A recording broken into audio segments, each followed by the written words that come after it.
Assalamu alaikum wa rahmatullah. You're testing the mic.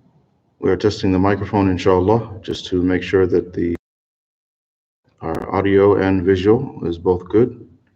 No hiccups. We're good. And we've got should be about 15 seconds, inshallah. Okay.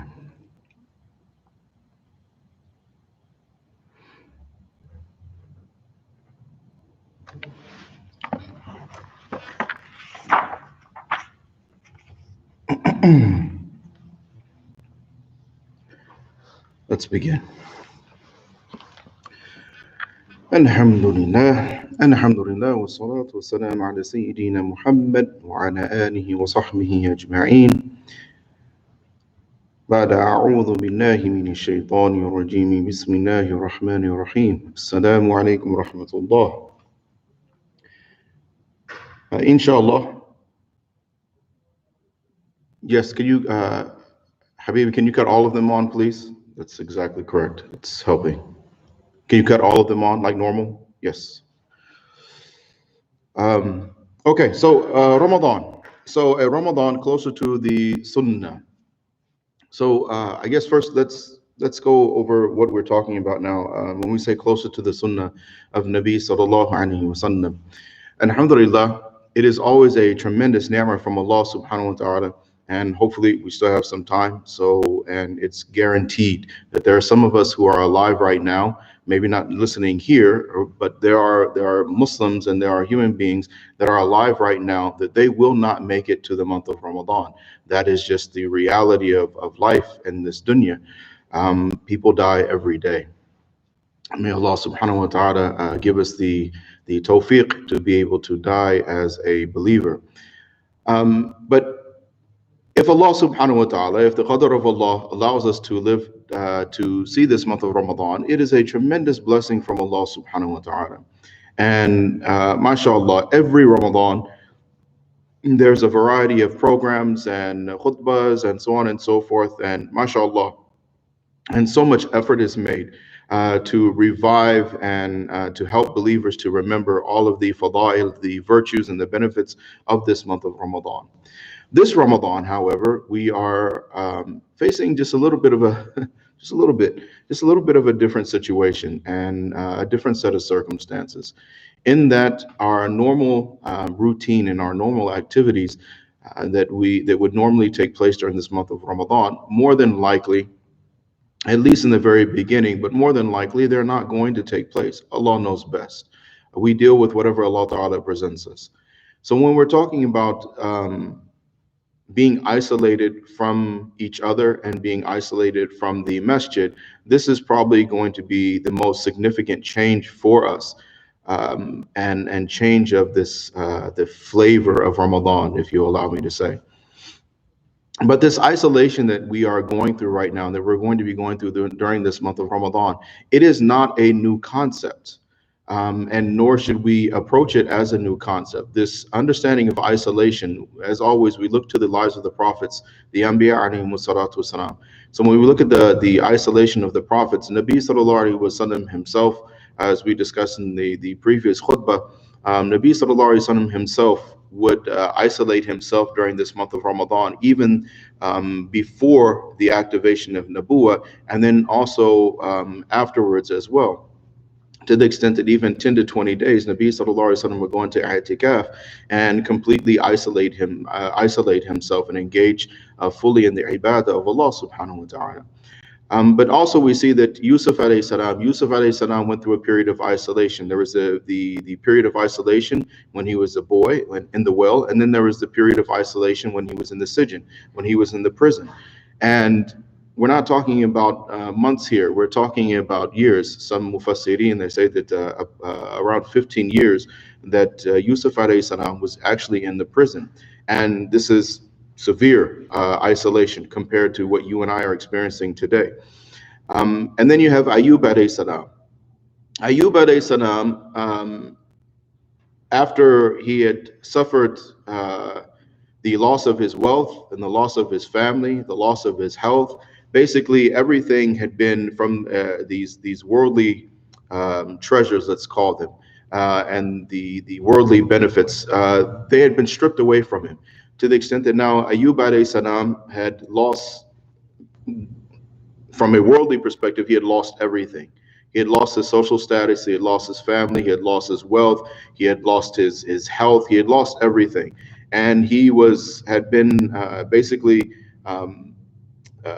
rejected by society and by the community because of his illness. And now he basically was living in a landfill, isolated in a landfill.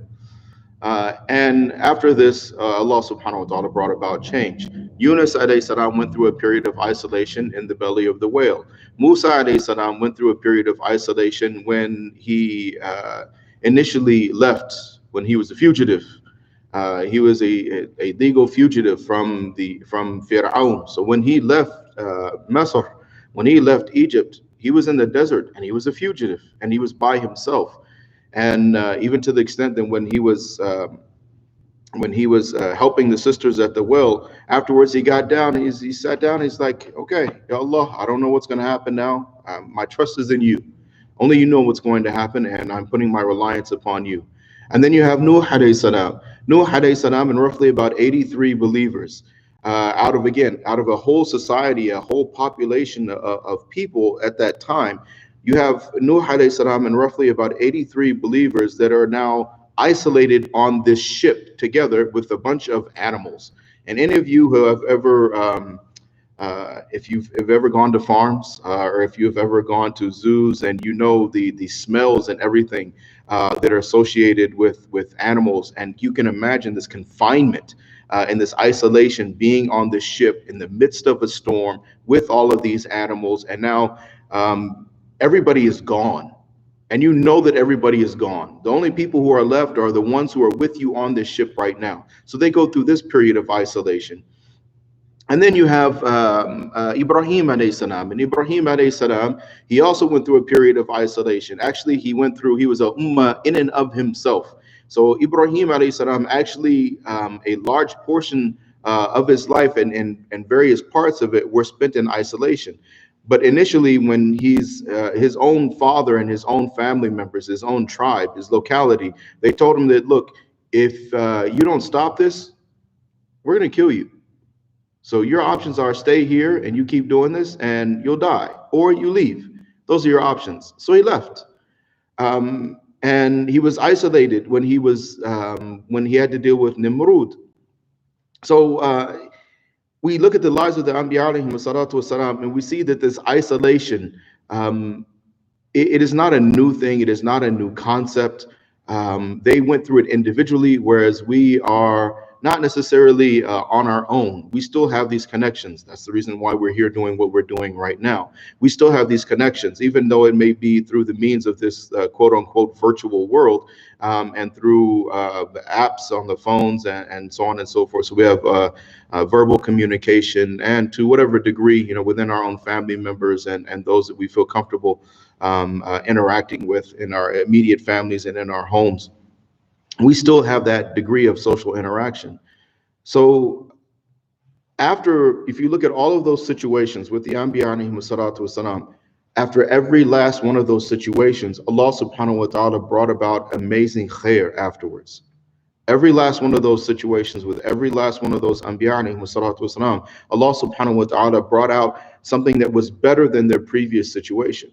And it was through their patience, it was through their continued gratitude and trust in Allah subhanahu wa ta'ala, that Allah ta'ala now brings about an improvement of their situation by means of them weathering this, the qadr of Allah, and weathering this storm and this difficulty that they found themselves in. And likewise, if you look in each one of those situations, they didn't know when it was going to end. It wasn't like Yunus alayhi salam, that when he went into the belly of the whale, that Allah Ta'ala told him, said, okay, look, you got 40 days, you just that's your time, and that there was a gavel dropped and like that was the judgment. So you got to survive no, there was no known period of time.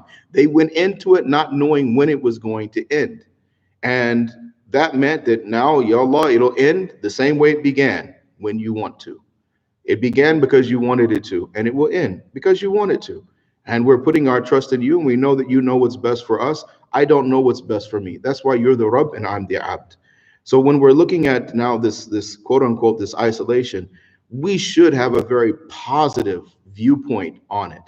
And for us, as we're moving into this month of Ramadan, one of the most common complaints in previous years, I shouldn't say complaints, but let's say deep-rooted concerns.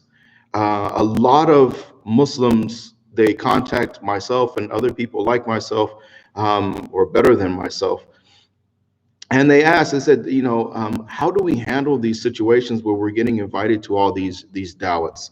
I have a schedule. I want to finish so many Qur'ans, or I want to do this, or I want to do that, or I want to, and during those previous occasions, I want to finish my Qur'an in the Masjid with the Qari that I started out with in the beginning of Ramadan.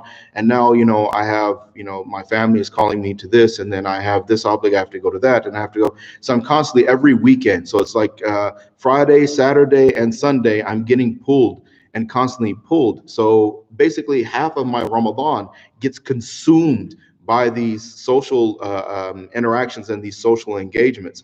So how do I avoid these? How do I tell my family members, sometimes even it's their parents or siblings, how do I tell them that this Ramadan is supposed to be about Allah. I want to engage in the ibadah.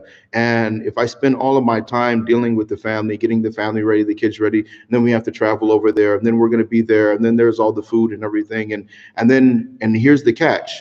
Usually with these da'wats, not always, and not all of them are the same. This is, I don't want to make it seem like an overgeneralization, but to whatever degree, we deal with at these da'wats, we usually deal with the same things. We have sins and everything that are associated with ostentation, because there's the social competition that's regarding the decorations in the house, or who came to your da'wat, and when they came, did they show up on time, what time they left, what were they wearing, what neighborhood you live in, how much money you spent on the food, where did the food come from. So all of these things, which is riyah, it is ostentation, and it completely bleeds away the ajr from Allah subhanahu wa ta'ala, because the motivation is something different, because the intent is something different. And then you have the issues with the food itself, not just the where the food came from, but then there's the criticizing and the complaining about the food.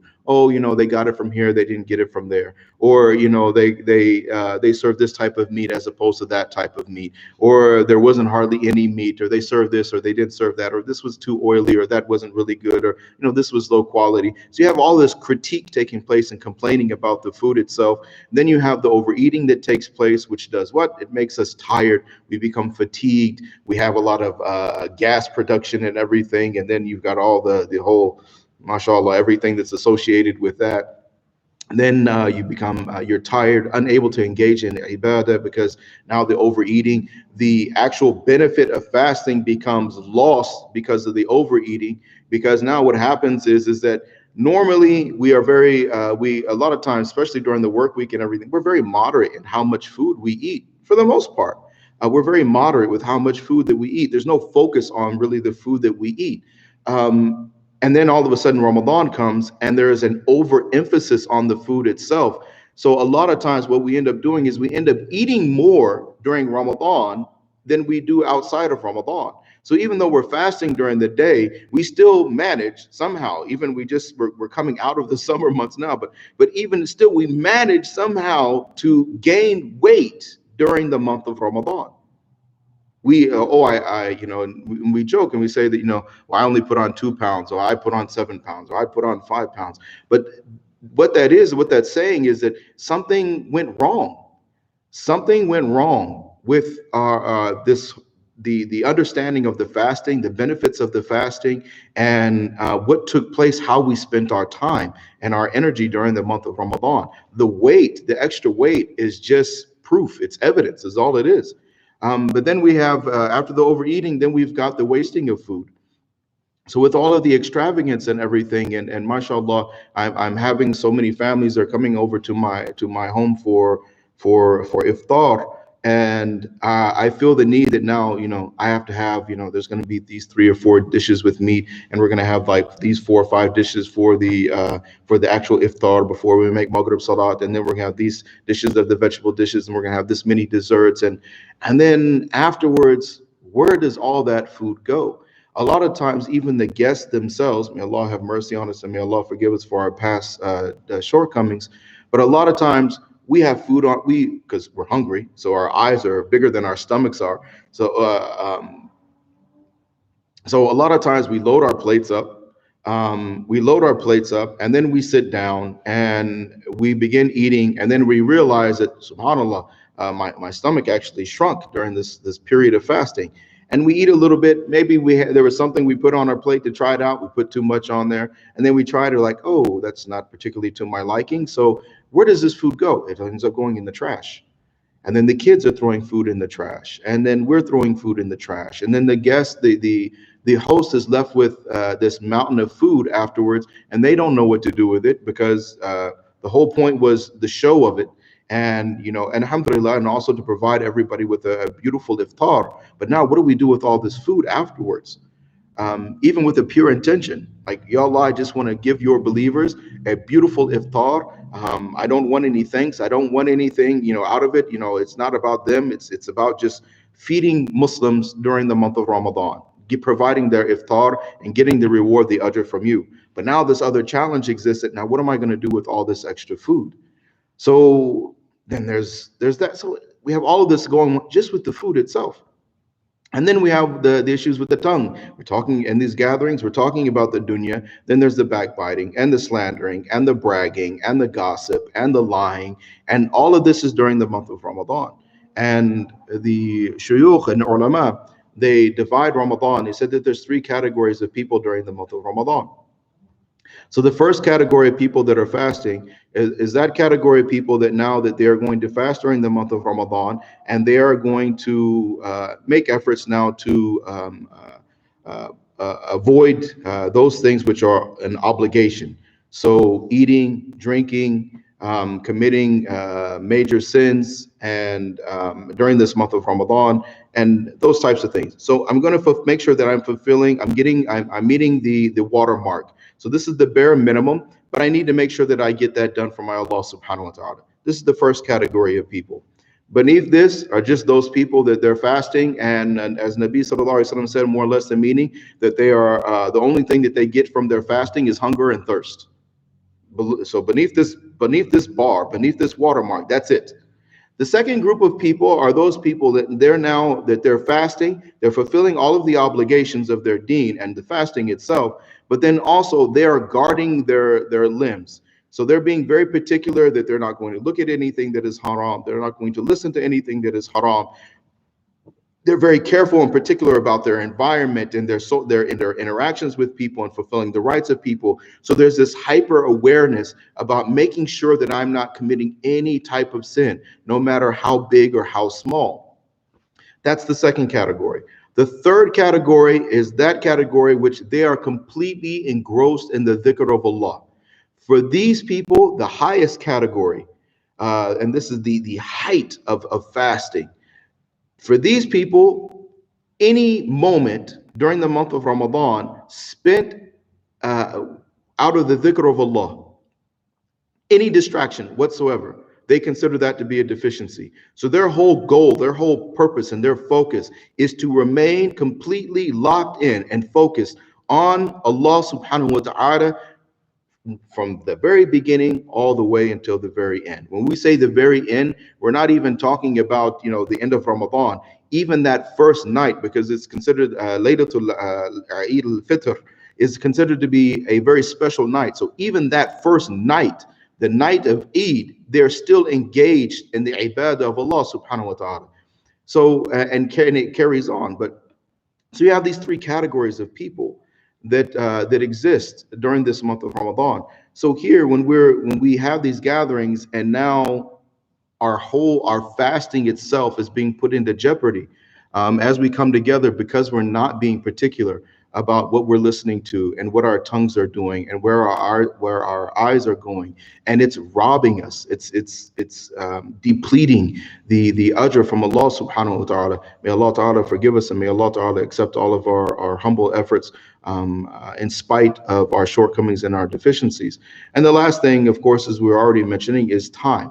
That when we're in these social engagements and everything, and in the preparation of food and all of this, these are distractions. And instead of engaging in the dhikr of Allah subhanahu wa ta'ala, engaging in ibadah, and this was, again, one of the big concerns that gets brought up, is that these gatherings are a distraction. So how do I avoid going to these gatherings when there's such a distraction? I'm dealing with all of this input. I'm hearing things, and I'm hearing things that I don't want to hear, and I'm seeing things that I don't want to see. And I'm doing something right now when I know that I could be doing something better. I could be reading Quran right now. I could be reading tafsir right now. I could be doing more dhikr right now, salawat ala nabi right now. There's so much ibadah that I could be engaged in right now, which would be better than being at this gathering. We can do this the other 11 months out of the year. And that's the truth. The ghafla, and that's what we're talking about, is these distractions. They swing us more towards ghafla, which is to become oblivious and heedless of Allah, and heedless of sins, and oblivious of the sins and those things which bring about the anger of Allah subhanahu wa ta'ala. And the whole point of Ramadan is the exact opposite. And Allah subhanahu wa ta'ala tells us بسم الله الرحمن الرحيم يا أيها الذين آمنوا كتب عليكم الصيام كما كتب على الذين من قبلكم لعلكم تتقون. The whole point is taqwa. The whole point is consciousness. The whole point is this fear of Allah and this reverence of Allah and this guarding and protection and preparation. Because when we're talking about solitude, and here's the big point, when we're talking about solitude, we have to remember this. When we die, we're alone. When we die, we're alone. And it doesn't matter if your family is there, you're alone. It doesn't matter if there are other people that are dying at the same time with you, like for instance, on a battlefield, or there's some tragic accident that takes place. You're dying alone. You and I will die alone because that angel, the Malakul Maut that is sent for you and I, it's sent specifically for me. And the form, the shape that that angel is going to take is going to be based on my relationship with Allah subhanahu wa ta'ala. And how the soul is extracted, that is going to be based on my relationship with Allah subhanahu wa ta'ala. I will die alone. And that is true isolation. When I go into the grave, I am going alone. When everybody walks away, they will leave me alone. When I am resurrected on the day of judgment and everybody is nafsi, nafsi, and Allah subhanahu wa ta'ala says parents are not going to care about their children and children are not going to care about your parents, you will be alone. You will be standing there and you will be waiting and you will be isolated, even though you are with the entirety of humanity. Every last man, everybody is there. No exceptions whatsoever. Everybody is there. And you will be alone. And then you and I, we will go and stand in front of Allah subhanahu wa ta'ala alone. And we will be judged alone. So when we're talking about isolation, this is not something new. This is actually the reality of our existence. This is our reality. And it should act as a wake-up call. This Ramadan, inshallah, should act as a wake-up call for us that that this reality should come to the forefront. And we should actually begin to really think about what this means. That I'm going to be alone when the curtain call comes, and it's the final chapter in my book. And now the angel of death is coming. And now from here on out, I am going to be isolated and I'm going to be alone. It is through that alone time that you and I spend with Allah subhanahu wa ta'ala while we are alive. It is that isolation. And when we say isolation, we don't use it as if it was as if it was a curse word. We use that isolation as something which is preferable. You will find that with the shuyukh and with the ulama, the mashayikh, you will find that the vast majority of them, especially those names that you know and love, a lot of times, when people are name dropping and they're dropping this name and they're dropping that name, if you go and you read their biographies, and when you look at what they say and how they live, you will find that they were not social butterflies, because they understood the traps and they understood the dangers of social interaction. They understood that when I'm interacting with other human beings, it's about fulfilling their rights while maintaining the rights of Allah subhanahu wa ta'ala.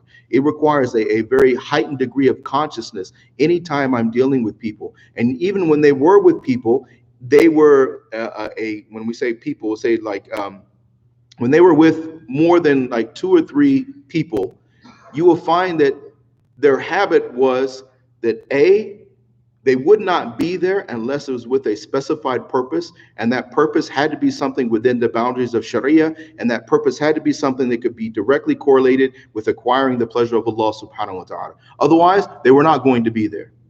And the second thing is that while they were there, they would only speak if it was important. So, for example, if they're doing a program, then they'll speak. If they're asked a question and there's nobody else, because a lot of times even like there's somebody else that they consider to be more qualified to answer the question, they would pass the buck. Ask him. Better for me to stay silent. Ask him. Let him take the responsibility. But if it was necessary for them to speak, then they would speak. The only time that they were actually really relaxed was when they were with those people that were also the muttaqeen, those people who are also of a very heightened level of consciousness and this awareness of Allah subhanahu wa ta'ala, who when they spoke, they were engaging in the dhikr of Allah, and they were reminding you about Allah subhanahu wa ta'ala. They were reminding you about your death, reminding you about your akhirah, and reminding you about your responsibilities. So those gatherings tended to be very small in nature. They tend to be very small in nature. And those really the only time that those types of individuals would kind of, if you want to call it that, would relax and open up a little bit. That guard would not necessarily come down, but it's like, these people, if they've passed the mark, they've been marked as safe to a degree. Still human beings, which means they're still prone to making mistakes. So you have to have maintain a constant degree of cautiousness anytime you're interacting with a human being. But for the most part, that these people are going to be considered to be safe. So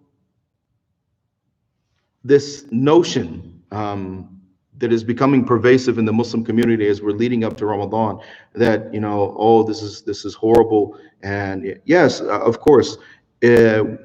We enjoy coming to the masjid. We enjoy seeing the beautiful smiles on everybody's faces, spending the month of Ramadan together, the iftars and the just the atmosphere and the environment of being in the place of sajda, the house of Allah subhanahu wa ta'ala, with Muslims, with believers. Everybody is engaging in the ibadah of Allah subhanahu wa ta'ala. We're sharing this experience together, and without any doubt whatsoever, it is an amazing experience. It's a beautiful thing. I have, alhamdulillah, there have been non-Muslims who during the month of Ramadan, they come into Islam because of Muslims fasting during the month of Ramadan. I myself am one of them. I became Muslim in the month of Ramadan in 1995 because of a Muslim who was fasting at that time. He was fasting at that time.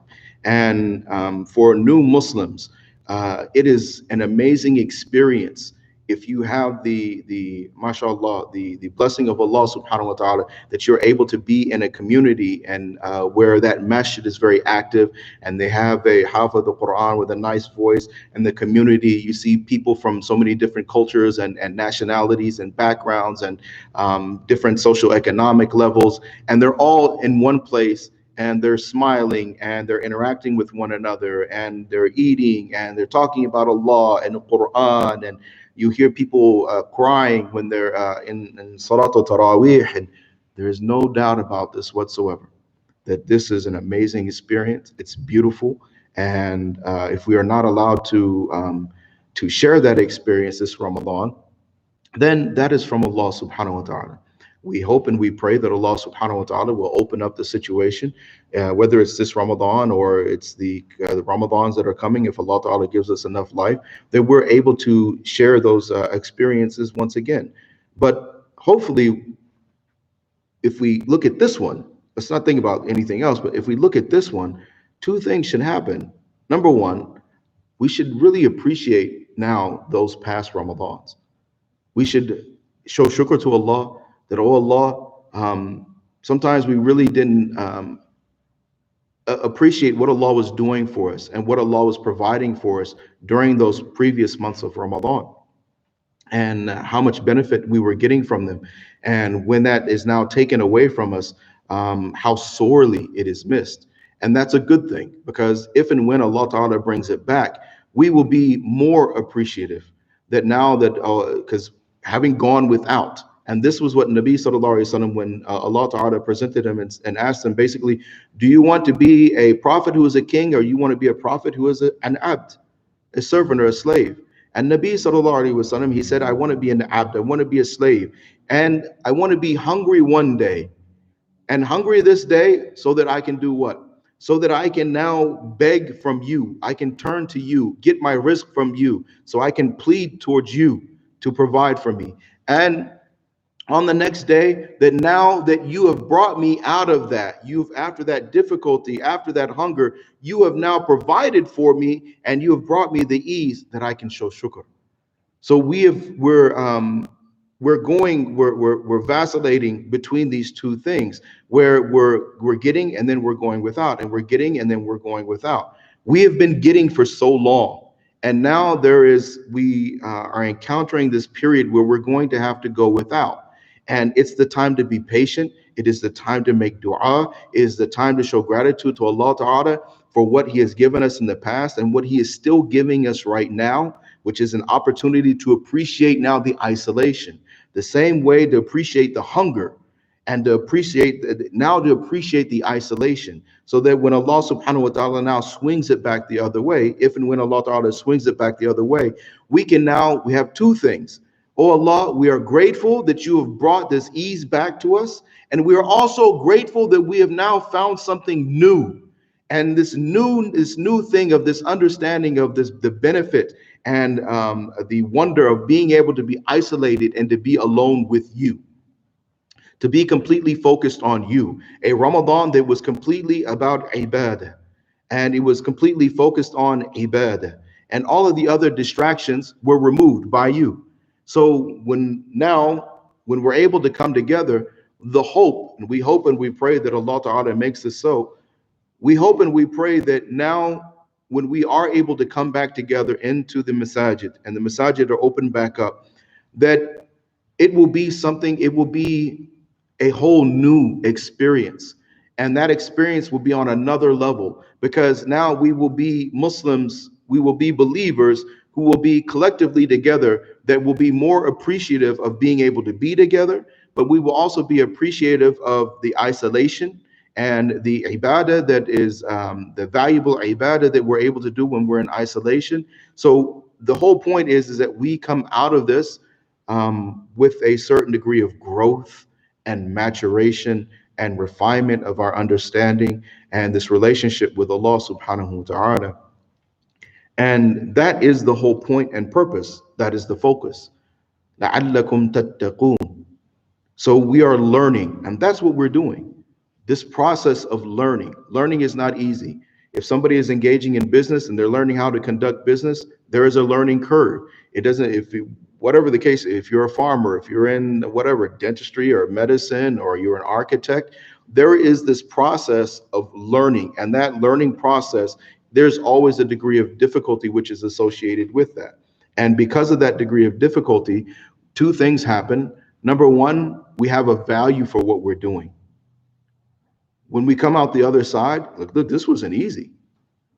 To become a professional in my field, it wasn't easy. I had to go through difficulties. I had to go through hardships. I need to become a believer, to have this yaqeen in Allah, to have this taqwa of Allah subhanahu wa ta'ala. It wasn't easy. There were difficulties. There were storms that we had to weather. There was a learning process. And the other thing that comes out of this is that by going through this learning process, that we realize that we are in need of Allah subhanahu wa ta'ala, that we are intensely in need of Allah subhanahu wa ta'ala. He is the mu'allim. Allah subhanahu wa ta'ala is the teacher. And Allah ta'ala associates these two things in the Quran.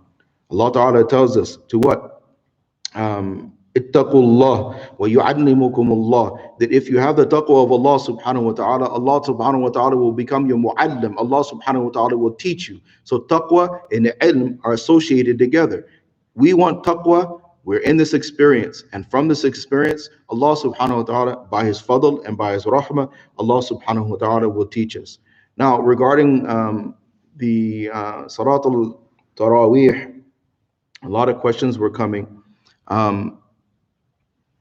And almost like this frenetic feel coming from Muslims, which in and of itself was a bit disturbing.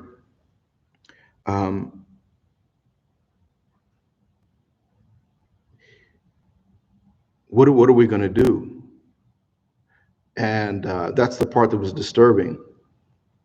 That are we as Muslims, are we so not used to engaging in ibadah privately that the concept is so foreign and it's so strange to us that it's something that falls into that category of the unknown.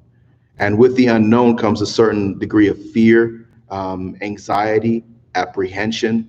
So when you're not used to standing in the night in front of Allah subhanahu wa ta'ala by yourself, And this is going to be a new experience for you.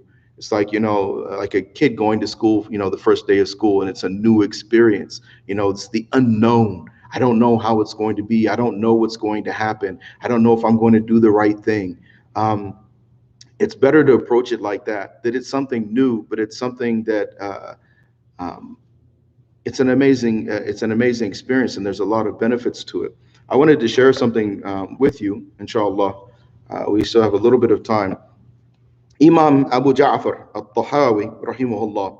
So in this book that he's written, it's called Ikhtilaf al-Ulama.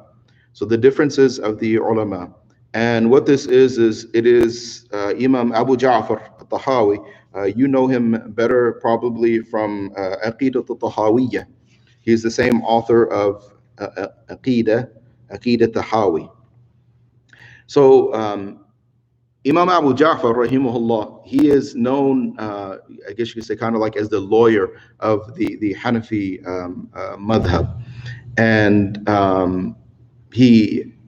we don't have time to go into his biography. I'm humbly requesting you to look at his biography. He came at this amazing juncture, this period of time between now where right after the fuqaha, and during the time period where during his lifetime the muhaddithin were alive and were passing away during his lifetime, and then now he's alive during all of this. So in this comparative book of comparative fiqh that he has written, the question comes up: القيام مع الناس أفضل أو التفرد? So standing with the people, is that better, or standing by yourself, yani during the month of Ramadan? So from this, he says that now Abu Yusuf rahimahullah, which is the top student of Imam Abu Hanifa, he says that his opinion is that the one who has the ability to stand in his own home, the way that he would stand with the Imam during the month of Ramadan, then he said, this is more beloved to me than standing in with the people. And Imam Malik rahimahullah, he also says the same thing. And then Imam Malik rahimahullah, he says that Rabi'a وغير واحد من علمائنا, and more than one from amongst our ulama, ينصرفون, so that they would turn away, ولا يقومون مع الناس, and they would not stand with the people in the masjid. And Imam Malik rahimahullah, he says, وأنا أفعل ذلك, and I also do the same thing. I also do that. وما قام رسول الله صلى الله عليه وسلم إلا في بيته, and Rasulullah, the Messenger of Allah صلى الله عليه وسلم, he did not stand except that he was in his own house. And it even comes in the hadith that there was only 3 nights that Nabi صلى الله عليه وسلم, one time 3 nights he came out, and it is from this now that this practice of tarawih is taking place. Imam Shafi'i rahimahullah, he says that salatul munfarid, that salat on my own, fi qiyam Ramadan, in the qiyam, in the standing of Ramadan, in the nights of Ramadan, ahabbu ilayya, that is more beloved, I like this more. And then, mashallah, and then now here comes the actual meat. So the meat of it is this, is that, and it goes on, we just, time-wise, we just don't have but it goes on, there's still another 2 pages of this, from different ulama. So the meat of it is this: the institution of standing in Ramadan, it became a civilizational value. A civilizational value during the Khilafat of Umar radiallahu anhu. And he is one of the Khulafa Rashidun. And because of this, it has been instituted. It is now implemented during his Khilafat. That ruling is going to stand, and is something that we are going to adhere to.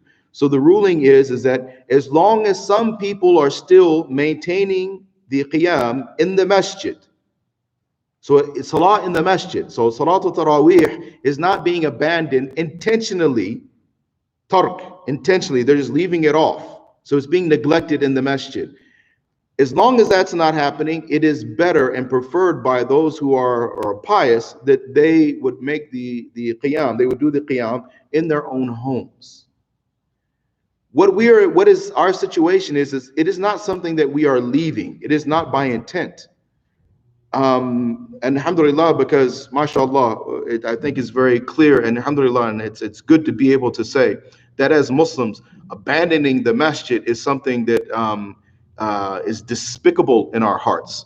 The idea of just abandoning the masjid and abandoning in a whole community of Muslims that could be coming to the masjid, nobody is going to come to the masjid during the month of Ramadan and pray Salatul Taraweeh. That this to us, because of this civilizational value that we have, it has weight in our hearts and our minds, that we would not intentionally leave it off.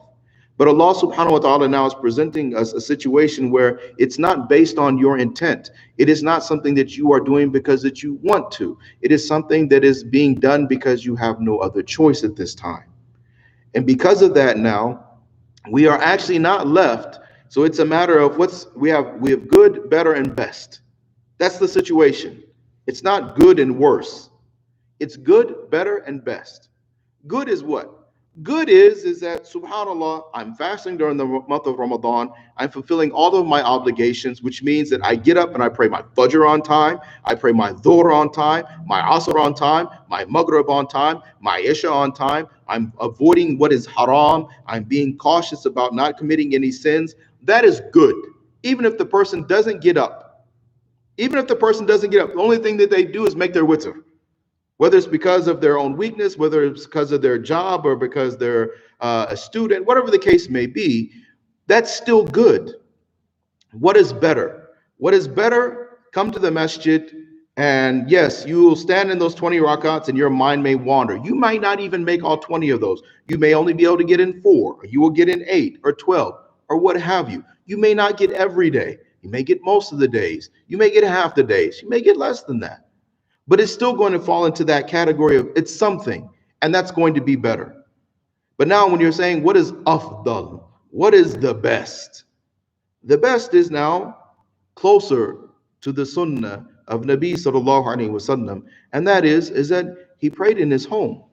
It was all about this isolation and this connection, being alone with Allah subhanahu wa ta'ala. We have 11 other months, and then we also have the daytime, but in the night, this is for Allah. And for Nabi sallallahu alaihi wasallam, it wasn't something new.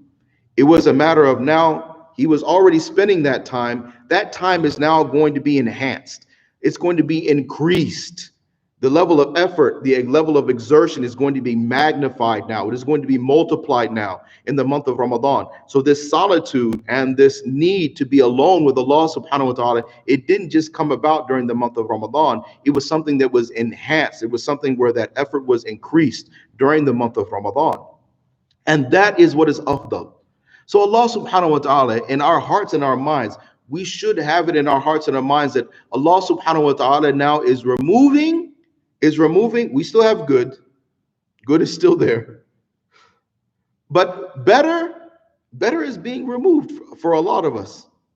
But what's remaining? Best is still remaining. Some of us, alhamdulillah, they have hufad in their families, and they have people, mashallah, that they have proper tajweed and know a solid, good portion of the Quran. So within their immediate families, mashallah, they'll still be able to make a very small jama'ah, and it's beautiful. And alhamdulillah, may Allah ta'ala accept. Please keep us in your du'as. For those of you who are able to, if you have that beautiful blessing from Allah and you have that opportunity, by all means, you should definitely do so. You should definitely do so. But for everybody else, please look at it this way, that this is a matter of now Allah subhanahu wa ta'ala is pushing me towards what is afdal. Allah subhanahu wa ta'ala is trying to bring me and put me in a situation now where, look, engage in this action and this ibadah, which is on a higher level. And through this, Allah subhanahu wa ta'ala, this qurba ila Allah, that Allah ta'ala now brings us closer and closer. So this proximity to Allah subhanahu wa ta'ala increases. We have actually advanced closer to Allah because Allah subhanahu wa ta'ala has presented a situation where now better is for the most part been removed. And now what remains for us is best. And because of we are used to better, we're not used to good.